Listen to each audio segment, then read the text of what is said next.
KCYM Thalassery അതിരൂപതയും Shalom ടെലിവിഷനും സംയുക്തമായി ചേർന്നൊരുക്കുന്ന യുക്യാറ്റ് പഠന പരമ്പരയിലേക്ക് ഏവർക്കും ഹൃദ്യമായ സ്വാഗതം.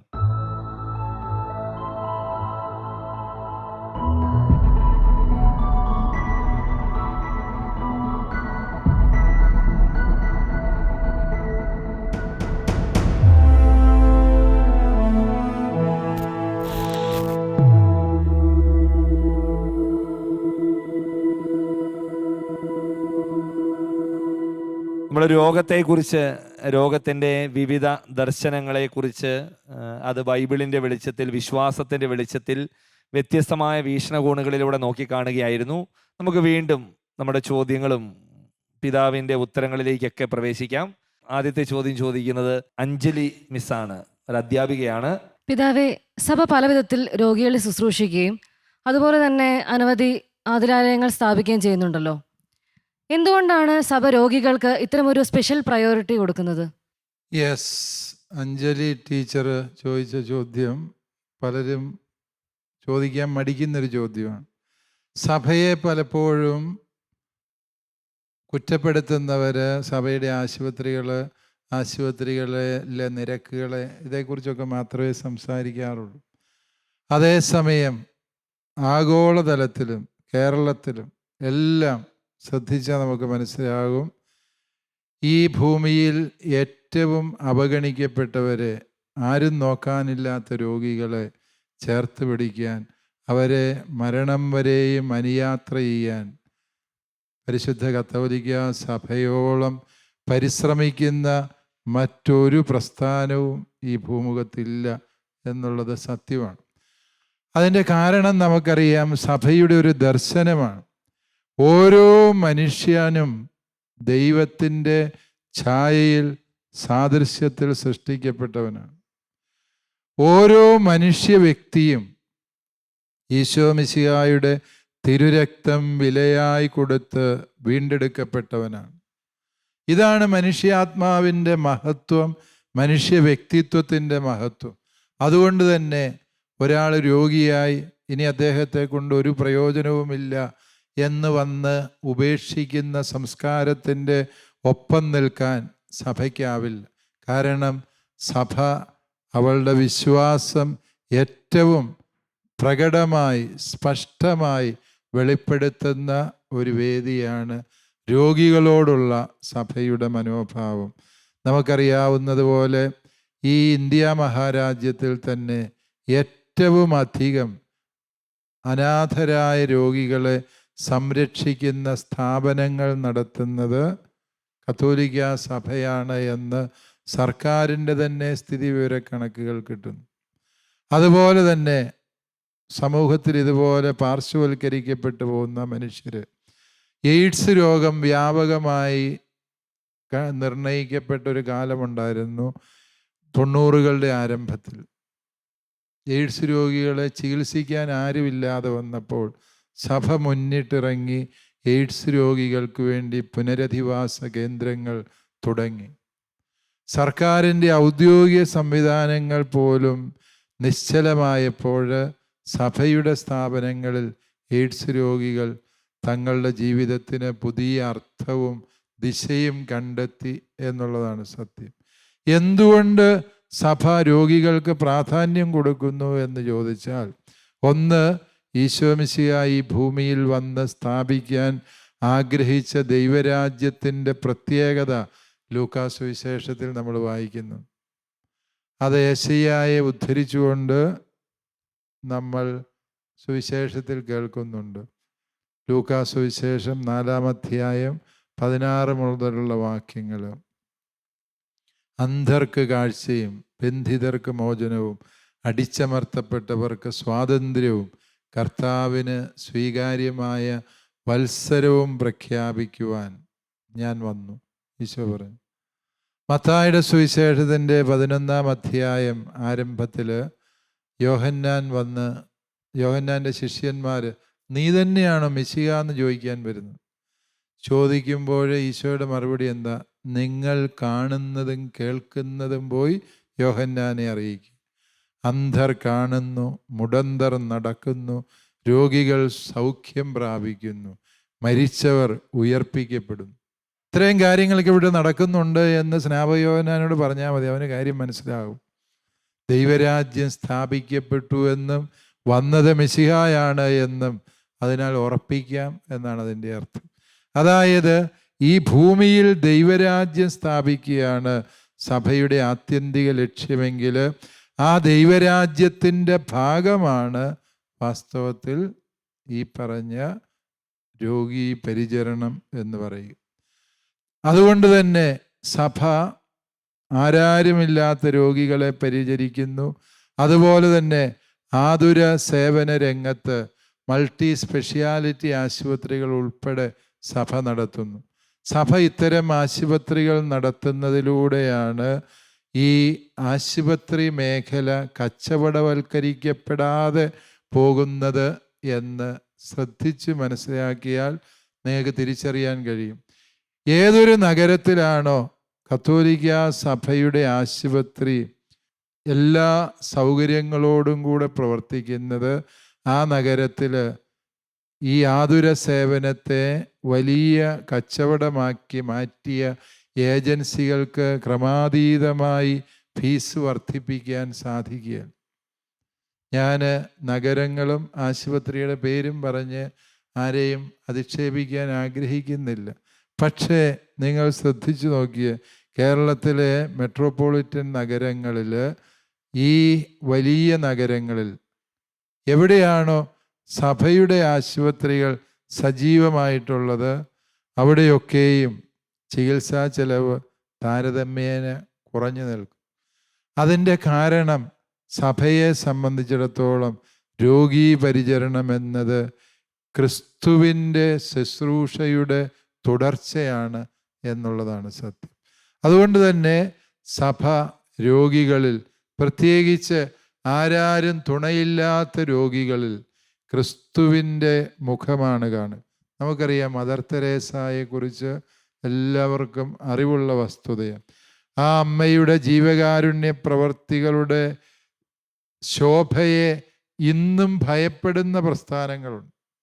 അതുകൊണ്ട് തന്നെ അവർ മദർ തെരേസായെ മതപ്രചാരകയായിട്ടും അതുപോലെ വിദേശ ഫണ്ട് തട്ടിച്ചയാളായിട്ടും ഒക്കെയും അവതരിപ്പിക്കാൻ വേണ്ടി ഇന്നും പരിശ്രമിക്കുന്നവരെ നിങ്ങൾ കേരളത്തിലും കണ്ടിട്ട് കാണും, ഇല്ലേ? ഞാൻ വിചാരിക്കുന്നു അവർക്ക് മദർ തെരേസായെ ഭയമാണ്. കാരണം എന്താ? ആ മദർ ചെയ്തതുപോലെ ചെയ്യാൻ ഈശോയിൽ ആഴമുള്ള വിശ്വാസമുള്ള വ്യക്തികൾക്ക് മാത്രമേ സാധിക്കുകയുള്ളൂ എന്നുള്ളത് സത്യമാണ്. സഭയുടെ തന്നെ ചില സ്ഥാപനങ്ങളിൽ ഈ ഒരു സുവിശേഷ അരൂപിക്ക് നിരക്കാത്ത രീതിയിൽ രോഗീ പരിചരണവും അതുപോലെ തന്നെ ആതുര സേവനവും നൽകാത്ത സാഹചര്യങ്ങളും അനുഭവങ്ങളും ചിലരൊക്കെ പങ്കുവയ്ക്കാറുണ്ട്. തീർച്ചയായും അത് സുവിശേഷ വിരുദ്ധമായ എല്ലാ സമീപനങ്ങളും സഭയുടെ സ്ഥാപനങ്ങളിൽ ഉപേക്ഷിക്കപ്പെടേണ്ടത് തന്നെയാണ്. സഭ രോഗീ പരിചരണ രംഗത്ത്, അത് വലിയ ആശുപത്രികളാകട്ടെ, നിർധനർക്ക് വേണ്ടിയുള്ള മിഷൻ സംരംഭങ്ങളാവട്ടെ, സഭയുടെ ലക്ഷ്യം എപ്പോഴും സുവിശേഷത്തിലെ ഈശോയുടെ സൗഖ്യം നൽകുന്ന കരുണാർദ്ര സ്നേഹം പകരുക എന്നുള്ളതാണ്. ആ ഒരു രംഗത്ത് സഭ തൻ്റെ ദൗത്യം കാലത്തെ അതിജീവിച്ചുകൊണ്ട് നിറവേറ്റുന്നുണ്ട് എന്നുള്ളതാണ് ഏറെ ശ്രദ്ധേയമായ കാര്യം. പിതാവേ, സഭ തന്നെയാണല്ലോ വിദ്യാഭ്യാസ സ്ഥാപനങ്ങളും അല്ലെങ്കിൽ ഹോസ്പിറ്റൽസൊക്കെ ഏറ്റവും കൂടുതൽ ഇന്ത്യയിൽ സ്ഥാപിച്ചിട്ടുള്ളത്. പക്ഷെ പലപ്പോഴും ഒരു വിമർശനം നേരിടുന്ന ഇതൊരു ബിസിനസ് സ്ട്രാറ്റജി ആണെന്നുള്ള രീതിയിലാണ്. അതിനെന്താണ് പിതാവിന് ഒരു മറുപടി പറയാനുള്ളത്? ഇപ്പോൾ വിദ്യാഭ്യാസ സ്ഥാപനങ്ങളെക്കുറിച്ച് ചില നേതാക്കന്മാർ, സമുദായ നേതാക്കന്മാർ പറയും, കേരളത്തിൽ ക്രിസ്ത്യാനികൾക്ക് ഇത്ര വിദ്യാഭ്യാസ സ്ഥാപനങ്ങളുണ്ട്, മറ്റ് സമുദായത്തിന് ഇത്രയുണ്ട്, ഞങ്ങൾക്ക് ഇത്രയും കുറവാണ് എന്നൊക്കെ അഭിപ്രായം പറയുന്നവരെ നിങ്ങൾ പത്രങ്ങളിൽ കാണാറുണ്ട്. നിങ്ങൾ ആലോചിക്കുക, 1947 ഇന്ത്യ സ്വാതന്ത്ര്യം പ്രാപിക്കുമ്പോൾ അന്ന് അധ്യാപകർക്ക് ശമ്പളം കൊടുക്കുന്നത് സർക്കാരല്ല, ശമ്പളം കൊടുക്കുന്നത് മാനേജ്മെൻറ്റ് തന്നെയാണ്. അതായത് സഭ നടത്തിയ പള്ളിക്കൂടങ്ങളിലെ അധ്യാപകർക്ക് ശമ്പളം കൊടുക്കുന്നത് പിടിയരി പിടിച്ചും അതുപോലെ ഞായറാഴ്ചത്തെ സ്തോത്രക്കാഴ്ച എടുത്തുമാണ് അധ്യാപകർക്ക് ശമ്പളം കൊടുത്തുകൊണ്ടിരുന്നത്. ആ ശമ്പളം കൊടുത്തുക്കുന്ന കാലത്ത് തുടങ്ങിയ സ്കൂളുകളിൽ കത്തോലിക്കാ സഭയുടെ പള്ളിക്കൂടങ്ങളിൽ 70% 1947 മുമ്പേ തുടങ്ങിയതാണ് എന്ന് മനസ്സിലാക്കുമ്പോഴാണ് ഇത് വിദ്യാഭ്യാസം ലാഭകരമായ ഒരു ബിസിനസ്സാണ് എന്ന് മനസ്സിലാക്കിക്കൊണ്ട് പലരും പിൻകാലത്ത് അതൊരു ബിസിനസ്സാക്കി മാറ്റാൻ പോരുന്ന പരിതോവസ്ഥ രൂപം കൊണ്ട് കഴിഞ്ഞപ്പോൾ ഇങ്ങോട്ടേക്ക് കടന്നു വന്നവരുണ്ട്.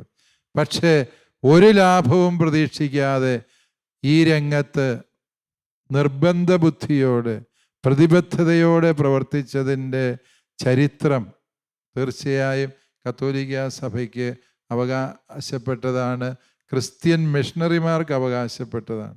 1803 ലണ്ടൻ മിഷണറിമാർ ഇവിടെ വന്ന് ആധുനിക വിദ്യാഭ്യാസ സമ്പ്രദായമുള്ള സ്കൂളുകൾ ആരംഭിച്ചു. അതുവരെ ഇവിടെ സവർണർക്ക് മാത്രം വിദ്യ അഭ്യസിക്കാൻ അവകാശമുള്ളൂ.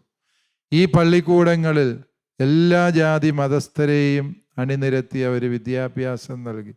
ആദ്യത്തെ പല മിഷനറി പള്ളിക്കൂടങ്ങളും സവർണർ തീ വെച്ച് നശിപ്പിച്ചു കളഞ്ഞു. കാരണം എന്താ? ഈ ശൂദ്രൻ്റെ പിള്ളേരെ ഇതിനകത്ത് കയറ്റാൻ പാടില്ല എന്ന് പറഞ്ഞു. പക്ഷേ മിഷണറിമാർ പറഞ്ഞു, നിങ്ങൾ 9 അല്ല 99 പള്ളിക്കൂടം കത്തിച്ചാലും ഞങ്ങൾ സ്കൂൾ നടത്തുന്നുണ്ടെങ്കിൽ അതെല്ലാവർക്കും വേണ്ടി ആയിരിക്കും. അതൊരു സുവിശേഷ ദർശനമാണ്. ആ ദർശനത്തിലൂടെയാണ് കേരളത്തിൽ സാംസ്കാരിക വിപ്ലവമുണ്ടായത് എന്ന് നമുക്ക് മനസ്സിലാക്കാൻ സാധിക്കും. സവർണരായവർക്ക് മാത്രം ആതുരാലയങ്ങളിൽ ചികിത്സ ലഭിക്കുന്നൊരു കാലത്ത് സകലർക്കും വേണ്ടി ആതുരാലയങ്ങളുടെ വാതിൽ തുറന്നത് ക്രിസ്ത്യൻ മിഷണറിമാരായിരുന്നു. അതുകൊണ്ട് തന്നെ ഈ മിഷൻ ആശുപത്രികൾ, ഈ മിഷനറിമാർ തുടങ്ങിയ വിദ്യാഭ്യാസ സ്ഥാപനങ്ങൾ കേവലം വിദ്യ പകർന്നു കൊടുക്കുക മാത്രമല്ല, ഒരു സമൂഹത്തിൻ്റെ മുഴുവനും നവോത്ഥാനത്തിന് തിരിതെളിച്ചു എന്നുള്ളതാണ് സത്യം. നമ്മുടെ ആതുര ശുശ്രൂഷ സേവനങ്ങൾ നമ്മൾ ഈ രാജ്യത്ത് എല്ലായിടത്തും ഇപ്പോഴും നടത്തിക്കൊണ്ടിരിക്കുന്നുണ്ട്. നമ്മൾ നടത്തുന്നത് ഒരു സാമ്പത്തിക ലാഭത്തിന് വേണ്ടിയിട്ടല്ല. നമ്മൾ കേരളത്തിന് പുറത്തു പോയിട്ടാണെങ്കിലും എല്ലാ സംസ്ഥാനങ്ങളിലും നമ്മൾ നടത്തുന്ന സേവനങ്ങൾ, ഇപ്പം ഏറ്റവും അവസാനം ഒഡീഷയിൽ വരെ നമ്മൾ നടത്തിയ ആതുര ശുശ്രൂഷയുടെ പേരിൽ നമ്മുടെ വൈദികരും സന്യസ്തരും ഒക്കെ ആക്രമിക്കപ്പെടുന്ന സാഹചര്യം നമ്മൾ കാണുകയുണ്ടായി. രോഗികൾക്ക് പരിചരിക്കാൻ വേണ്ടി, അവർക്കൊരു ആതുര ശുശ്രൂഷ നൽകുവാൻ വേണ്ടി നമ്മൾ നടത്തുന്ന ഈ സേവനത്തെ കാണുവാൻ ഇതിന് ഉത്തരവാദിത്തപ്പെട്ടവർ സാധിക്കാത്തത് കൊണ്ടാണോ ഇത്തരത്തിലുള്ള കാര്യങ്ങൾ ഉണ്ടാവുന്നത്? അതോടൊപ്പം തന്നെ വിദ്യാഭ്യാസ മേഖലയുമായി പറഞ്ഞ കാലഘട്ടത്തിൽ നമ്മൾ കേരളത്തിൽ ചാവറയച്ചൻ പള്ളിയോടൊപ്പം പള്ളിക്കൂടം തുടങ്ങുക എന്ന വലിയൊരു ആശയമാണ് വിദ്യാഭ്യാസ മേഖലയിൽ വലിയ മാറ്റങ്ങൾ ഉണ്ടായത്. ആദ്യമായി സംസ്കൃത കോളേജ് തുടങ്ങിയത് സഭയാണ്. ആദ്യമായി പ്രിന്റിംഗ് പ്രസ് തുടങ്ങിയത് സഭയാണ്.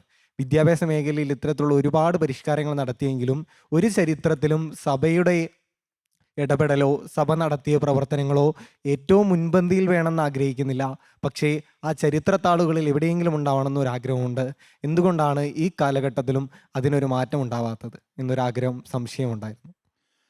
യെസ്, അബിൻ ചോദിച്ചത് വളരെ ഗൗരവമുള്ള ചോദ്യമാണ്. നമ്മുടെ മിഷണറിമാർ ആരാരും കടന്നു ചെല്ലാത്ത ഗ്രാമാന്തരങ്ങളിൽ ചെന്ന് രോഗികളെ ശുശ്രൂഷിക്കുമ്പോൾ ഒരു പ്രതിഫലവും അവർക്ക് തിരികെ നൽകാനില്ല. അത്തരം സ്ഥലങ്ങളിലാണ് മിഷണറിമാർ കടന്ന് എന്ന് ചികിത്സ നൽകുന്നത്. അതിലൂടെ അവർ നൽകുന്നത് ക്രിസ്തുവിൻ്റെ സ്നേഹമാണ്, അല്ലാതെ മതം മാറ്റമല്ല. മതം മാറ്റത്തിൻ്റെ ഒരു പുകമറ സൃഷ്ടിച്ചുകൊണ്ട് നമ്മുടെ മിഷണറിമാരുടെ പ്രവർത്തനങ്ങളെ നിർവീര്യമാക്കാനുള്ള വളരെ സംഘടിതമായ ശ്രമങ്ങൾ പല മേഖലകളിലും നടക്കുന്നുണ്ട് എന്നുള്ളത് സമകാലിക സംഭവങ്ങളിൽ നിന്ന് നമുക്ക് വ്യക്തമാണ്. ഇതിൽ നിന്ന് 2 കാര്യങ്ങൾ നമുക്ക് മനസ്സിലാക്കാൻ സാധിക്കും. ഒന്ന്, ഇങ്ങനെ ഒരു പുകമറ സൃഷ്ടിച്ചുകൊണ്ട് വർഗീയതയുടെ അഗ്നി ആളിക്കത്തിക്കാനുള്ള ഒരു പരിശ്രമമാണിത്. അത് വോട്ട് ബാങ്ക് രാഷ്ട്രീയത്തിൻ്റെ ഭാഗമാണ്. സഭയ്ക്ക് അതിനോട് താല്പര്യമില്ല. നമുക്കറിയാം, അങ്ങനെ മതം മാറ്റമായിരുന്നു സഭയുടെ ലക്ഷ്യമെങ്കിൽ ഈ മിഷണറിമാരെല്ലാം മതം മാറ്റുകയായിരുന്നു ചെയ്തുകൊണ്ടിരുന്നത് എങ്കിൽ ഭാരതത്തിലെ ക്രൈസ്തവരുടെ ജനസംഖ്യ വളരേണ്ടതാണ്. 947 സ്വാതന്ത്ര്യം കിട്ടുമ്പോൾ 2.6% ഇന്ന് 2.4%. അതിൻ്റെ അർത്ഥം നമ്മൾ മതപരിവർത്തനത്തിന് വേണ്ടി ചെയ്യുന്നവരല്ല. ഈ ക്രിസ്തുവിൻ്റെ സ്നേഹം തിരിച്ചറിഞ്ഞ ആരെങ്കിലുമൊക്കെ ക്രിസ്തുവിനെ ഇഷ്ടപ്പെട്ടു എങ്കിൽ അത് മിഷണറിമാരുടെ കുറ്റമല്ല, അവരുടെ ജീവിതത്തിൻ്റെ സാക്ഷ്യവും അതുപോലെ ആ ജീവിതം വഴി അനേകർ ക്രിസ്തുവിലേക്ക് ആകർഷിക്കപ്പെടുന്ന സാഹചര്യമുണ്ടാകും. ഗാന്ധിയെ മനസ്സിലാക്കും തോറും ഒരാൾ ഗാന്ധിയനായി മാറുന്നത് കുറ്റമല്ല. അത് ഒരാശയത്തോടും ഒരു ജീവിതശൈലിയോടുമുള്ള വ്യക്തിയുടെ പ്രതിബദ്ധതയുടെ ഭാഗമായിട്ട് അതിനെ മനസ്സിലാക്കണം. വീണ്ടും നമ്മൾ ഇത്തരത്തിലുള്ള എതിർപ്പുകൾ കണ്ട് ആരും ഭയപ്പെടേണ്ട കാര്യമൊന്നുമില്ല. സഭ എക്കാലവും പീഡാനുഭവങ്ങളുടെ തീച്ചൂളയിലൂടെയാണ് നടന്നു വന്നിട്ടുള്ളത്. അതുകൊണ്ട് സഭയെ ആരും ഒരു കാലത്തും ചുവപ്പ് പരവതാനി വിരിച്ച് കൈകൊട്ടി പൂച്ചെണ്ടുകൾ നൽകി സ്വീകരിച്ചാനയിച്ചിട്ടൊന്നുമില്ല. ഈ പീഡാനുഭവങ്ങളും രക്തസാക്ഷിത്വങ്ങളും കണ്ണുനീരിൻ്റെയും നടുവിൽ ദൈവരാജ്യത്തിൻ്റെ സാക്ഷികളാകാനാണ് ക്രിസ്തു നമ്മളെ വിളിച്ചത്. അത് 1-ാം നൂറ്റാണ്ട് മുതൽ 21-ാം നൂറ്റാണ്ട് വരെയും അങ്ങനെ തന്നെ തുടരുന്നു. തോമാസ് ശ്ലീഹായുടെ ഹൃദയം പിളർന്ന കുന്തം ആരുടേതായിരുന്നുവെന്ന് നമ്മൾ ചരിത്രത്തിൽ വായിക്കുന്നുണ്ട്. അത് മതതീവ്രവാദികളുടേതായിരുന്നു. ആ കുന്തം പലരും ഇനിയും താഴെ വെച്ചിട്ടില്ല എന്നുള്ളതിൻ്റെ സൂചനയാണ് ഇപ്പോൾ നടക്കുന്ന ഈ അക്രമങ്ങൾ. ഈ അക്രമങ്ങളിൽ നമ്മൾ ആരും നഷ്ടധൈര്യരാകേണ്ടതില്ല. സുവിശേഷം അത് ഫലം ചൂടുക തന്നെ ചെയ്യും എന്ന ഉത്തമ വിശ്വാസത്തോടെ കർത്താവ് നയിക്കുന്ന വഴികളിലൂടെ നമ്മുടെ മിഷണറിമാർ സധൈര്യം നടന്നു നീങ്ങുന്നു. അത് ഫലദായകമാകുക തന്നെ ചെയ്യും. ചരിത്രം എന്നത് ചരിത്രം എഴുതുന്നവൻ്റെ ഭാവനയും അവൻ്റെ പ്രത്യയശാസ്ത്രവും ആശയ സംഹിതയുമാണ്. ഹിസ് സ്റ്റോറി ഈസ് ഹിസ്റ്ററി എന്നാണ് പറയും, അല്ലേ? ഹെയർ സ്റ്റോറി ഹിസ്റ്ററി ആവുമോ എന്നൊരു ചോദ്യം ചോദിക്കാറുണ്ട് പലരും. പക്ഷേ ഹിസോ ഹെയറോ എന്നുള്ള വ്യത്യാസമല്ല ഞാൻ പറയുക. ഈ ചരിത്രകാരൻ്റെ കഥയാണ് വാസ്തവത്തിൽ ചരിത്രം എന്ന് പറയും. നമുക്കറിയാവുന്നതുപോലെ കേരളത്തിൻ്റെയും ഭാരതത്തിൻ്റെയും ഒക്കെ ചരിത്രം രചിച്ചവർ ചില പ്രത്യയശാസ്ത്രങ്ങളുടെ തടവറയിൽ നിന്നുകൊണ്ടാണ് അത് രചിക്കുന്നത്. അപ്രകാരം രചിക്കപ്പെട്ട ചരിത്രങ്ങളിൽ ക്രൈസ്തവ സംഭാവനകളെ തമസ്കരിക്കേണ്ടത് അവരുടെ ആവശ്യമാണ്. ഉദാഹരണം, നവോത്ഥാന ചരിത്രം ആരംഭിക്കുന്നത് മിഷണറിമാരിൽ നിന്നാണ് എന്ന പരമമായ സത്യത്തെ അംഗീകരിച്ചാൽ ചില നവോത്ഥാന നായകരുടെ അന്യായമായി ഉയർത്തപ്പെട്ട ബിംബങ്ങൾ പൊളിഞ്ഞു പോകാൻ സാധ്യതയുണ്ട്. അതുകൊണ്ട് ക്രൈസ്തവ മിഷണറിമാരുടെ സംഭാവനകളെ സമ്പൂർണമായി തമസ്കരിക്കുന്ന ഒരു പ്രവണത സംഭവിച്ചിട്ടുണ്ട്. ശരിക്കും അത് ക്രൈസ്തവരുടെ ഉത്തരവാദിത്തമാണ് തങ്ങളുടെ ചരിത്രത്തെ വസ്തുതാപരമായി പൊതുസമൂഹത്തിൻ്റെ മുമ്പിൽ അവതരിപ്പിക്കുക എന്നുള്ളത്. ആ രംഗത്ത് സഭയ്ക്ക് വലിയ കുറവ്, വീഴ്ച സംഭവിച്ചിട്ടുണ്ട്. അത് തിരിച്ചറിയുകയും തിരുത്താനുള്ള പരിശ്രമങ്ങൾ നടന്നുകൊണ്ടിരിക്കുകയും ചെയ്യുന്നുണ്ട് എന്ന് മാത്രമേ എനിക്കതേക്കുറിച്ച് പറയാനുള്ളൂ. കേരളത്തിൻ്റെ നവോത്ഥാന മുന്നേറ്റത്തിന് ക്രൈസ്തവ സമൂഹം നൽകിയ ആതുര ശുശ്രൂഷാ കേന്ദ്രങ്ങൾ, നമ്മളുടെ വിദ്യാഭ്യാസ സ്ഥാപനങ്ങൾ ഇത് വലിയ പങ്ക് വഹിച്ചിട്ടുണ്ട്. ഇതിൻ്റെ എല്ലാം ഗുണഭോക്താക്കളായിരുന്ന ആളുകൾ, ഭരണാധികാരികൾ ഇന്ന് നമ്മളുടെ പിതാക്കന്മാരെ, നമ്മളുടെ സഭയെ പൊതു ഇടങ്ങളിൽ കരിവാരി തേക്കുന്ന തരത്തിൽ, നമ്മളുടെ പിതാക്കന്മാർക്ക് ഇനിയും നേരം വെളുത്തിട്ടില്ല എന്ന് നിരന്തരം പറഞ്ഞുകൊണ്ടിരിക്കുന്ന തരത്തിൽ, നമ്മളുടെ പിതാക്കന്മാർ രാഷ്ട്രീയ ചട്ടുകങ്ങളാകുന്നു എന്ന് പറയുന്ന തരത്തിൽ നമ്മളുടെ ഈ സംവിധാനങ്ങളെല്ലാം നിരന്തരം കുറ്റപ്പെടുത്തിക്കൊണ്ടിരിക്കുന്ന സമയത്ത് നമ്മൾക്ക് ഇവർക്കെതിരെ ശക്തമായ ഭാഷയിൽ ചോദ്യം ചെയ്യാനുള്ള അവകാശമില്ലേ? എല്ലാ ചോദ്യങ്ങളും മറുപടി അർഹിക്കുന്നില്ല എന്നുള്ളതാണ് എൻ്റെ ഒരു നിലപാട് എന്ന് പറയുക. കാരണം ഒന്നാമതായി നമ്മൾ മനസ്സിലാക്കേണ്ടത് ആരാണ് ചോദിക്കുന്നത്. ചിലർ വലിയ ചോദ്യങ്ങൾ ചോദിക്കുന്നത് അവർക്ക് ആളാകാൻ വേണ്ടിയാണ്, അല്ലേ? അവരുടെ തരപ്പടിക്കാർ ഒരാളെ വിമർശിച്ചാൽ അതിന് വലിയ വാർത്തയൊന്നുമില്ല. അതേസമയം സമൂഹത്തിൽ വിലയും നിലയുമുള്ളവരെ അധിക്ഷേപിച്ചാൽ അതിന് വലിയൊരു വാർത്താ പ്രാധാന്യം കിട്ടും. ഉടനെ മറ്റേയാൾ പ്രതികരിക്കുകയാണെങ്കിൽ ഈ ആദ്യം പ്രതികരിച്ചയാളുടെ മൈലേജ് വീണ്ടും വർദ്ധിക്കും. അങ്ങനെ സഭയിലെ പിതാക്കന്മാരുടെ ചെലവിൽ ആളാകാൻ ശ്രമിക്കുന്ന ചിലരുടെ പരിശ്രമങ്ങളാണതൊക്കെയും. അതിനെ ആ രീതിയിൽ മാത്രം നമ്മൾ മനസ്സിലാക്കുകയും അവഗണിക്കുകയും ചെയ്യേണ്ടതേ ഉള്ളൂ എന്നാണ് അത്തരം വിഷയങ്ങളിൽ എനിക്ക് പറയാനുള്ളത്. സഭ എപ്പോഴും വസ്തുതാപരമായി കാര്യങ്ങളെ മനസ്സിലാക്കും. സഭ ഒരു കക്ഷി രാഷ്ട്രീയത്തിൻ്റെയും ഭാഗമായിട്ടല്ല അഭിപ്രായങ്ങൾ പറയുക, മറിച്ച് വളരെ സുചിന്തിതമായി സഭയുടെ ഉത്തരേന്ത്യയിലും ദക്ഷിണേന്ത്യയിലുമുള്ള എല്ലാ വിഭാഗം ക്രൈസ്തവരുടെയും പ്രതിസന്ധികളെ, ബുദ്ധിമുട്ടുകളെ സമഗ്രമായി പരിശോധിച്ചറിഞ്ഞ് പൊതുവായ ചില നിലപാടുകളാണ് സഭയെടുക്കുക. അതിനെ കണ്ട് ഇവിടെ ആർക്കും നേരം വെളുത്തോ വെളുത്തില്ലയോ എന്നൊന്നും പറയാൻ തക്ക പ്രായം ഈ പറയുന്നവർക്കായിട്ടില്ല എന്നാണ് എനിക്ക് തോന്നുന്നത്. നമ്മുടെ ചർച്ചകൾ ആതുര ശുശ്രൂഷ മേഖലയിലേക്ക് നമ്മൾ തിരിച്ചു പോവുകയാണ്. ചരിത്രത്തിൻ്റെ വഴികളിലൂടെയൊക്കെ നമ്മൾ പോയിട്ട് തിരിച്ചു വരികയാണ്. ബിബിനാണ് ചോദ്യം ചോദിക്കാൻ തയ്യാറായിരിക്കുന്നത്. ബിബിൻ്റെ കല്യാണമൊക്കെ ഉറപ്പിച്ച് ബിബിൻ സന്തോഷത്തോടെ ഇരിക്കുന്ന ഒരു സമയത്താണ് പിതാവിനോടൊരു പ്ലസൻ്റായ ചോദ്യം, ഒരു പതിവില്ലാത്ത സന്തോഷം ബിബിനി കാണാൻ പറ്റും. പിതാവേ, രോഗിലേപനം എന്ന കൂദാശയെ അന്ത്യകൂദാശ എന്ന് നമ്മുടെ നാടൻ ഭാഷയിൽ സാധാരണ പറഞ്ഞു കേൾക്കാറുണ്ട്. ഈ രണ്ട് വാക്കുകൾ തമ്മിലും ഒരു പേടിപ്പിക്കുന്ന തരത്തിലുള്ള വ്യത്യാസമുണ്ട്, രോഗിലേപനവും അന്ത്യകൂദാശയും. അപ്പോൾ എന്തുകൊണ്ടായിരിക്കും ഇങ്ങനെ അന്ത്യകൂദാശ എന്നൊരു വായ്ത്താരി പോലെ നമ്മൾ പറഞ്ഞ് ശീലിച്ച് പോരുവാനുള്ളൊരു കാരണം? യെസ്, ബിബിൻ ചോദിച്ചത് പ്രസക്തമായൊരു കാര്യമാണ്. ഇതിന് രോഗീലേപനം എന്നൊക്കെ പറയുമ്പോൾ രോഗിക്കൊരു മരുന്ന് കൊടുത്ത പോലെ നമുക്ക് തോന്നുള്ളൂ.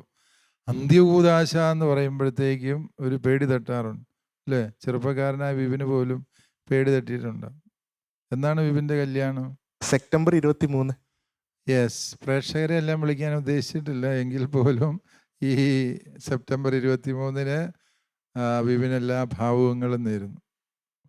ബിബിൻ വളരെ പ്രതീക്ഷയുള്ള ഒരു ചെറുപ്പക്കാരനാണ്. നമുക്ക് അടുത്ത എപ്പിസോഡിൽ വരുമ്പോൾ ബിബിൻ്റെ ഉഡ്ബിയേയും കൂടെ കൂട്ടിക്കൊണ്ട് അടുത്ത എപ്പിസോഡിൽ പ്രത്യക്ഷപ്പെടുമെന്ന് വിചാരിക്കാം. ഓക്കെ, ബിബിൻ്റെ ചോദ്യത്തിലേക്ക് വരാം. ബിബിൻ്റെ ചോദ്യം എന്താണ്? അന്ത്യകൂദാശ. അന്ത്യകൂദാശ എന്ന വാക്ക് മലയാളത്തിൽ വളരെ സ്ഥാനത്തും അസ്ഥാനത്തും ഉപയോഗിക്കുന്ന ഒരു വാക്കാണ്.